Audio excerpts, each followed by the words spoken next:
இப்போ நம்ம வாழ்கிற வாழ்க்கையில் என்னோடய மனசு, என்னோடய உணர்வுன்னா என்னங்க, எமோஷன், மனசுன்னா மைண்டு, ப்ளஸ் என்னோடய செயல்பாடுகள்னால் எக்ஸிக்யூஷன்.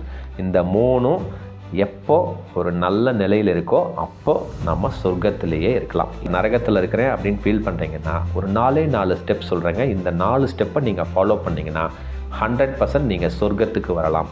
சொர்க்கம்னா என்னங்க, உங்களோட மனசு, உங்களோட உணர்வு, உங்களோட செயல்பாடுகள் பாசிட்டிவாக தான் இருக்கும்.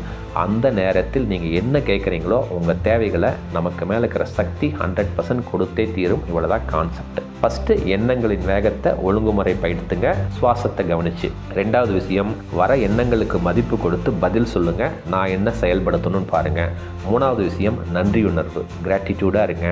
நமக்கு கிடைச்ச பணம், பொருள், நபருக்கு நன்றி சொல்லுங்கள். நம்மளை படைச்ச இந்த பிரபஞ்சத்துக்கு நன்றி சொல்லுங்கள்.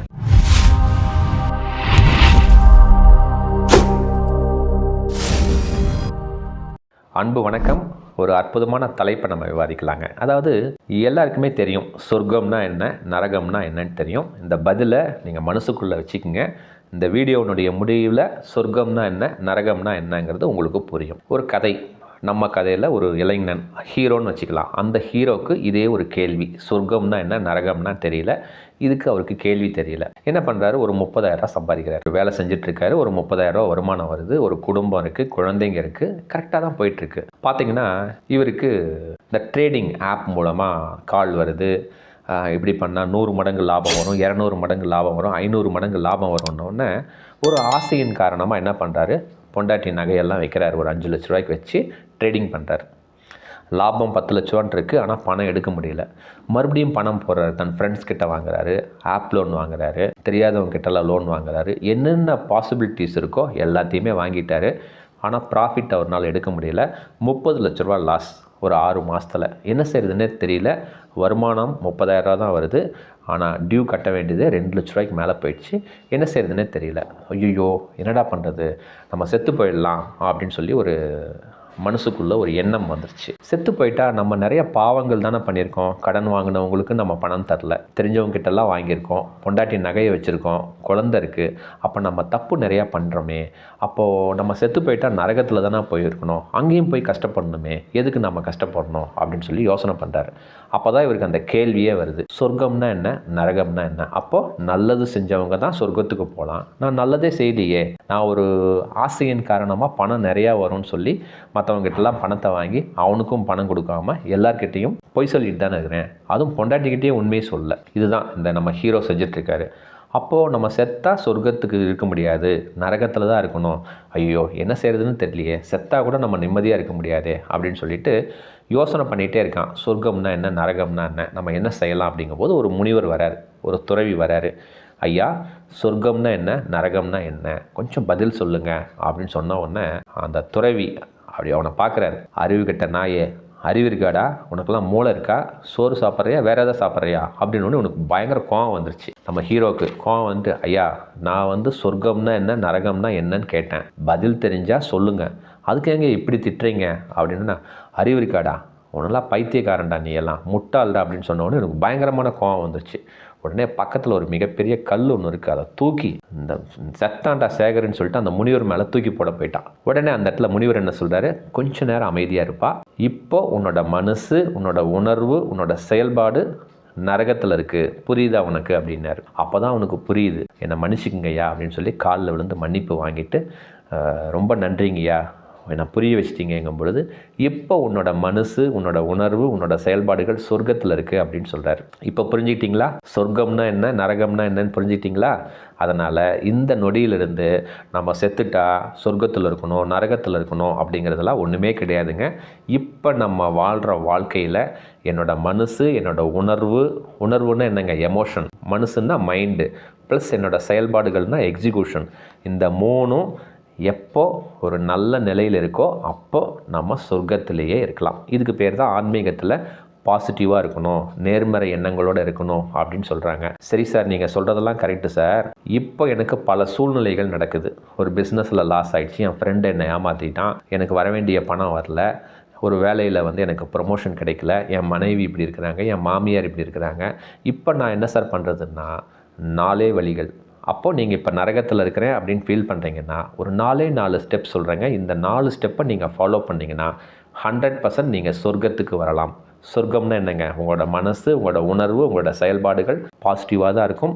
அந்த நேரத்தில் நீங்கள் என்ன கேட்குறீங்களோ உங்கள் தேவைகளை நமக்கு மேலே இருக்கிற சக்தி 100% கொடுத்தே தீரும். இவ்வளோ தான் கான்செப்ட். அந்த 4 பாயிண்ட் என்ன? இந்த 4 ஸ்டெப் நீங்கள் ஃபாலோ பண்ணிங்கன்னா 100% நீங்கள் சொர்க்கத்திலே வாழலாங்க. அதனால் இந்த வீடியோ பார்த்த நொடியிலிருந்து ஒவ்வொருத்தரும் சொர்க்கம்னா நரகம்னா வேற எங்கேயும் கிடையாதுங்க. இப்போ வாழுகின்ற வாழ்க்கையில் நீங்கள் சொர்க்கத்தில் இருங்க. ஃபஸ்ட்டு பாயிண்ட், எண்ணங்கள். நமக்கெல்லாம் பார்த்தீங்கன்னா எண்ணங்கள் நிறையா வரும் நம்ம மனசில். அந்த எண்ணங்களோட ஓட்டத்தை, அந்த வேகத்தை ஒழுங்குமுறைப்படுத்துதல். ஒரு சிலர்லாம் சொல்லுவாங்க எண்ணத்தை கண்ட்ரோல் பண்ணலாம், அதை ஸ்டாப் பண்ணலாம். சான்ஸே கிடையாதுங்க. எண்ணங்களை எல்லாம் கண்ட்ரோல் பண்ண முடியாது. யாராவது அப்படி சொன்னால் அதெல்லாம் தவறு. ஸோ மனசுன்னா எண்ணங்கள் வரும். பாசிட்டிவும் வரும், நெகட்டிவாக வரும், வேகமாகவும் வரும். இது இயற்கை. நான் என்ன சொல்கிறேன், அந்த எண்ணங்களோட வேகத்தை ஒழுங்குமுறை வேணால் படுத்தலாம். அதாவது regulating the speed of the thoughts. அந்த வேகத்தை ஒரு ஒழுங்குமுறைப்படுத்தலாம். அதுக்கு என்ன செய்யலாம்னா, சிம்பிளாக ஆன்மீகத்தில் இதை மூச்சு பயிற்சின்னு சொல்லுவாங்க. எனக்கு அந்த மூச்சு பயிற்சியெல்லாம் தெரியாதுங்க. என்னோடய எக்ஸ்பீரியன்ஸில் நான் என்ன சொல்கிறேன்னா, சுவாசத்தை கவனிங்க. இவ்வளோ தாங்க கான்செப்ட்டு. எப்படி கவனிக்கலான்னு ஒன்று, காலையில் எந்திரிச்சோடனே இல்லை எப்போ வேணால் செய்யலாம். இதுக்கு டைமெல்லாம் ஒன்றுமே கிடையாதுங்க. அடி வயிற்றுலேருந்து சுவாசத்தை நல்லா இழுங்க. சுவாசம் நல்லா இழுக்கும் பொழுது உங்களோட வயிறு வெளியில் வரணும். சுவாசத்தை நீங்கள் விடும் பொழுது மெதுவாக விடுங்க. உங்கள் வயிறு உள்ளே சுருங்கணும். இவ்வளோ தாங்க கான்செப்ட்டு. ஒரு 5 முறை பண்ணுங்கள், 10 முறை பண்ணுங்கள், 15 முறை பண்ணுங்கள். எடுத்த உடனே ஃபஸ்ட் நாள்லேயே பண்ண வேணாம். ஒரு 2 முறை பண்ணுங்கள், அடுத்த நாள் 3 தடவை பண்ணுங்கள், அடுத்த தடவை 4 தடவை செய்யுங்க. சிறப்பாக இதை நீங்கள் செயல்படுத்திட்டா போதுங்க. இந்த இடத்துல ஒரு சின்ன ட்ரிக்ஸ் சொல்கிறேங்க. கவுண்ட் அப்படின்னு சொல்லுவாங்க. நீங்கள் மூச்சு இழுக்கும் பொழுது ஒரு 2 கவுண்ட்டு, அப்புறம் அப்படியே 3 இன்க்ரீஸ் பண்ணுங்கள், 4 இன்க்ரீஸ் பண்ணுங்கள். நான் சொல்கிறது புரியுதுங்களா? அப்படி மூச்சு இழுக்கும் பொழுது 1 2 3, மூச்சு விடும் பொழுது இப்போ 3ன்னா 6, 4 1 2 3 4 5 6. அதாவது மூச்சு இழுக்கும் பொழுது 3ன்னா மூச்சு இறக்கும் பொழுது 6, மூச்சு இழுக்கும் பொழுது 2ன்னா மூச்சு இறக்கும் பொழுது 4, மூச்சு இழுக்கும் பொழுது 4ன்னா மூச்சு விடும் பொழுது 8. இதை ப்ராக்டிஸ் பண்ணுங்கள். இது எனக்கு மூச்சு பயிற்சி தெரியாதனால இது சுவாச பயிற்சின்னு கூட நீங்கள் வச்சுக்கலாம். இந்த சுவாசத்தை நீங்கள் ஃபஸ்ட்டு ரெகுலேட் பண்ணுங்கள். இதை ரெகுலேட் பண்ணிங்கன்னா அந்த எண்ணங்கள் வர வேகம் பார்த்தீங்கன்னா கொஞ்சம் ஸ்லோ டவுன் ஆகும். இது தாங்க ஃபஸ்ட்டு ஸ்டெப். ரெண்டாவது, அந்த வர எண்ணங்களுக்கு கொஞ்சம் மதிப்பு கொடுத்து கொஞ்சம் பதில் சொல்லுங்கள். நீங்கள் பதில் சொல்லுங்கள். இப்போது எக்ஸாம்பிள் என்னென்னா, அதாவது என்னென்ன எண்ணங்கள் வருதோ அதை ரெஸ்பாண்ட் பண்ணுங்கள். Responding the thoughts and answering the thoughts. என்ன எண்ணங்கள் வருங்க? மாமியார் ஏதாவது ஒரு இஷ்யூ பண்ணுவாங்க. இந்த மாமியார் இப்படி பண்ணுறதுனால தான் என் கணவர் இப்படி இருக்கிறாரு, என் பிஸ்னஸில் லாஸ் ஆகிடுச்சு, என்கிட்ட வேலை செய்கிறவன் இப்படி வேலை செய்கிறான் அப்படின்னு சொல்லி எவ்வளவோ பிரச்சனைகள் இருக்குது. அது எண்ணங்களில் வேகமாக ஓடும். அந்த வேகத்தை இப்போ கம்மி பண்ணிட்டீங்க. இப்போ நான் என்ன சொல்கிறேன், ஒவ்வொரு எண்ணங்களாக வர சொல்லுங்கள். வர சொல்லி அதுக்கு நீங்கள் ஆன்சர் பண்ணுங்கள். மாமியார் ஃபஸ்ட்டில் நல்லா தானே இருந்தாங்க, இப்போ ஏன் இப்படி இருக்கிறாங்க, அப்போ என்னோடய சைட்லேருந்து ஏதாவது நான் மாற்றணுமா அப்படின்னு சொல்லி உங்கள் சைட்லேருந்து அந்த எண்ணங்களுக்கு பதில் சொல்லுங்கள். அதை எக்ஸிக்யூட் பண்ணணும்னு அவசியம் இல்லைங்க. First you just responding your thoughts and answering your thoughts. அதாவது வர எண்ணங்களுக்கு ரெஸ்பாண்ட் பண்ணி மதிப்பு கொடுத்து அதுக்கு பதில் சொல்லுங்கள். மாமியார் ஃபஸ்ட்டு கரெக்டாக தான் இருந்தாங்க, இப்போ தான் இப்படி இருக்காங்க, நான் என்ன அதுக்கு மாற்றிக்கணும்? என் கணவர் ஃபஸ்ட்லாம் நல்லா தான் இருந்தார், இப்போ மட்டும் ஏன் இருக்கிறாரு, நான் என்ன மாற்றணும்?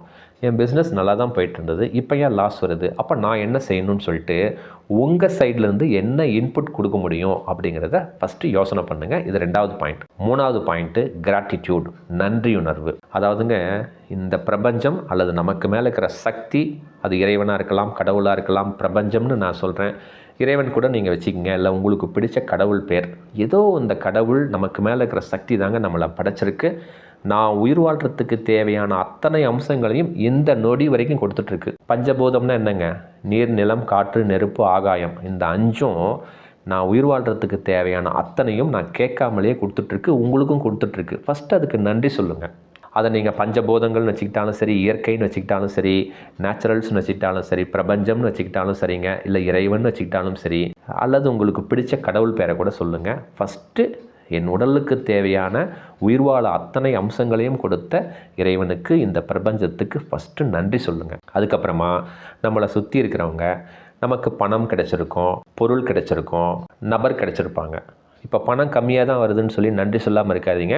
ஐயோ பணம் எனக்கு கம்மியாக தான் கிடச்சிருக்கு, சம்பளம் எனக்கு பத்தலைன்னு சொன்னால் இந்த ஜென்மத்திலே சம்பளம் பத்தாது உங்களுக்கு. அதனால் ஃபஸ்ட்டு நமக்கு கிடைச்ச பணம், கிடைச்ச பொருள், கிடைச்ச நபருக்கு ஃபஸ்ட்டு நன்றி சொல்லுங்கள். பரவாயில்ல, எனக்கு மாதம் 20,000 சம்பளம் வருது, இந்த இறைவன் நமக்கு அற்புதமான ஒரு சான்ஸை கொடுத்துருக்கிறாரு அப்படின்னு சொல்லி ஃபஸ்ட்டு நன்றி சொல்லுங்கள். கிடைச்ச பணத்துக்கு, கிடைச்ச பொருள், ஒரு 2 வீலர் இருக்கலாம், ஒரு கார் இருக்கலாம், ஒரு வீடு இருக்கலாம், ஒரு சட்டை இருக்கலாம், என்னென்ன பொருள் இருக்கோ நன்றி சொல்லுங்கள்.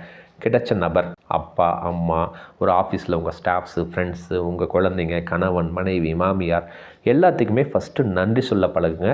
இதுதான் 3வது ஸ்டெப். 4வது ஸ்டெப்பு பிரார்த்தனை. ப்ரேயர் தாங்க நமக்கு பாசிட்டிவாக கேட்க தெரியல. அதனால தான் நம்ம இன்றைக்கி நரகத்திலே இருக்கிறோம். ப்ரேயரை ஃபஸ்ட்டு பாசிட்டிவாக கேளுங்க. இப்போ ஒரு வீடு வேணும், ஐயோ வீடு வேணுமே, வீடு வாங்கலையே, அவன்லாம் வீடு வாங்கிட்டான், நம்மளால் வீடு வாங்க முடியலையேன்னா அது நெகட்டிவ். ஒரு வீடு வாங்கணும்னா இறைவனர்களால் இந்த வீடு வாங்குகிற விஷயத்தில் எது நடந்தால் நான் ரொம்ப சந்தோஷமாக இருப்பேனோ அந்த சூழ்நிலையை இந்த இறைவன் எனக்கு சிறப்பாக கொடுத்துட்ருக்காரு அப்படின்னு சொல்லி இறைவன்கிட்ட பிரார்த்தனை பண்ணும் பொழுது பாசிட்டிவாக கேளுங்க. இப்போ ஒரு திருமணம் நடக்கணும், ஐயோ எனக்கு பொண்ணு கிடைக்கலையே, வயசாயிடுச்சே அப்படின்னு ஃபீல் பண்ணுறது நெகட்டிவ். அப்போ அதே சூழ்நிலைகள் தான் நமக்கு மறுபடியும் நடக்கும். கொஞ்சம் பாசிட்டிவாக கேளுங்க. நம்ம கேட்குற ப்ரேயர் இறைவன்கிட்ட எப்படி கேட்கணுன்னா, இதுக்கு அஃபர்மேஷன் அப்படின்னு சொல்லலாம், மேனிஃபெஸ்டேஷன் அப்படின்னு சொல்லலாம். நீங்கள் கேட்குறத இறைவனர்களால் நான் சந்தோஷப்படுறபடி எனக்கு ஒரு அற்புதமான மனைவி இல்லை அற்புதமான கணவன் கிடைக்கக்கூடிய சூழ்நிலையை இந்த இறைவன் எனக்கு சிறப்பாக கொடுத்துக்கிட்டே இருக்கிறாரு, கொடுக்குற சூழ்நிலையை உருவாக்கிக்கிட்டே இருக்கிறாரு, இறைவனுக்கு நன்றி, நான் ரொம்ப சந்தோஷமாக இருக்கேன் அப்படின்னு கேளுங்க. இப்போ ஒரு கடன் நிறைய ஆயிடுச்சு, இன்வெஸ்ட்மெண்ட் தொகை, நிலுவைத் தொகை அதிகமாகிடுச்சுன்னா அதுக்காக நீங்கள் போய் நரகத்தில் இருக்கணும்னு அவசியம் இல்லை. புரியுதுங்களா? நம்ம ஹீரோ அப்படி தான் இருந்தார். நான் என்ன சொல்கிறேன், அந்த நரகத்தை நீங்கள் சொர்க்கமாக மாற்றுங்க. என்ன சொல்லலாம், இறைவன் அருளால் இந்த இன்வெஸ்ட்மெண்ட் தொகையை திருப்பி செலுத்தக்கூடிய அற்புதமான சூழ்நிலையை இந்த இறைவன் எனக்கு சிறப்பாக கொடுத்துக்கிட்டே இருக்கிறாரு, நான் ரொம்ப சந்தோஷமாக இருக்கேன், இறைவனுக்கு நன்றி அப்படின்னு சொல்லி பாசிட்டிவாக கேளுங்க. எனக்கு கடனை கட்டணும்னா கடன் அதிகமாகும்.